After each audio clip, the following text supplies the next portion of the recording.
Hey, good morning, everybody. Welcome to this morning's version of Reflect and Revive. I hope and pray you're doing well. I'm going to go ahead and just jump right into the topic this morning or right into our study. But, if you know me or for those of you who don't know me, I'm a huge hockey fan. I grew up right outside Detroit. I played hockey. To this day, I play for an ice hockey team. I played roller. It's just a sport I very much enjoy, and even more than just watching hockey, I specifically love watching the Detroit Red Wings. And as you can see behind me, I've got the pictures of different plays or championship or whatever, and got my Red Wings hat on, my Red Wings shirt last year at Joe Louis Arena, and so.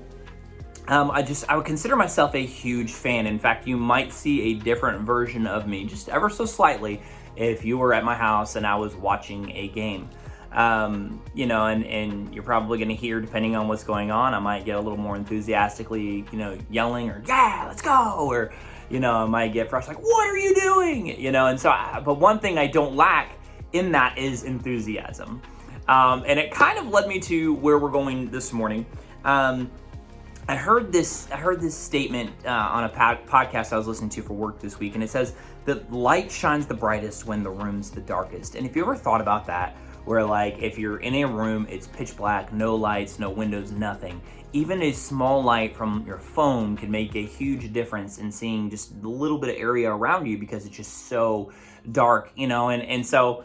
I think it's kind of interesting how, in scripture, Jesus refers to himself as the light of the world, and, it essentially can't be hidden. And so, like, for me, if I'm looking at my life, I'm saying, I just want my life to be a living sacrifice to you. I want my life to be, I want to be light too. I want people to look at me and see the light shining through you, and so I was reading Romans chapter 12, verse 11, and it says this. It says, never be lacking in zeal, but keep your spiritual fervor serving the Lord, okay? And there's a couple words there we have that you got like zeal and fervor, and, so we just got some words there that are a little bit differently. And so basically looked it up in another translation, but that word, don't be lacking in zeal, basically another word for enthusiasm. Like, don't be lacking in your enthusiasm. And that same verse in the New Living Translation, it actually says, never be lazy, but work hard and serve the Lord enthusiastically, right? So it's, having that enthusiasm that's there, that enthusiasm for your faith. I just want to give you a heads up, and like, if you didn't already know this, COVID has been such a huge thing, and it's, whether it be in the world or whether it be in within our city or within our church or just in our own personal lives, I think everybody understands that COVID is a huge thing, and honestly quite unexpected. I like, unless you were really paying attention, by this time last year, I didn't know anything about COVID. If someone was saying, COVID-19, I'd be looking at them like, I don't know what that is, or I don't think it's as big of a deal as probably you're making it.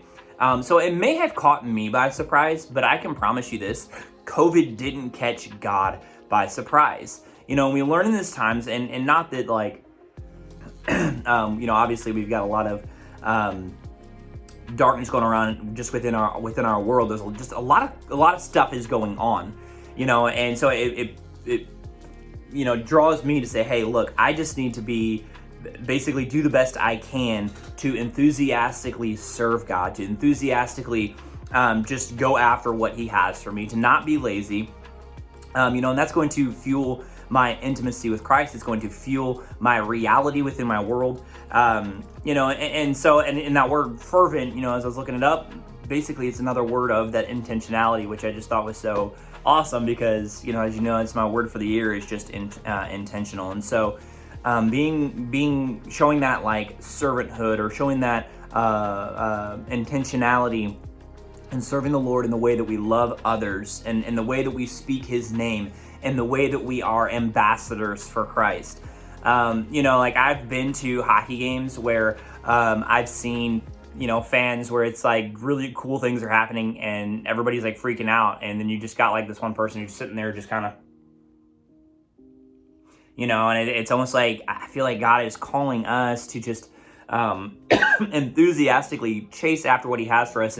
And I know like things have been a little bit different, and it's been a little bit challenging, but say, you know what, like I'm not going to get complacent in my faith. I'm not going to get just say, hey, I'm good with where I'm at, or I'm good with my relationship with God, or maybe I haven't been able to be in the church building and worship the way that I would like to. And all I've really been able to do is stuff online, and it's not the same. And I would agree with you that it's not the same, but it's still so important.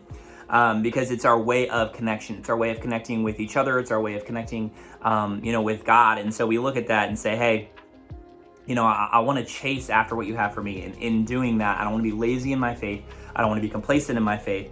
I want to be enthusiastic, and really just intentional to have a closer relationship with God, and be a good ambassador for Christ. I want people to look at me and say, like,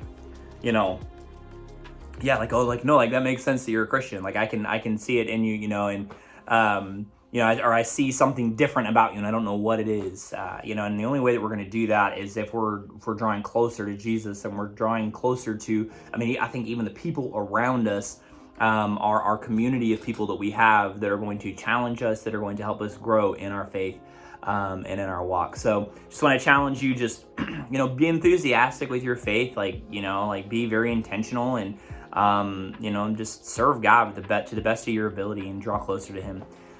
So I hope you have a great rest of your day. God bless you. Looking forward to seeing you on Sunday. We're praying for you, and we love you. Have a good day.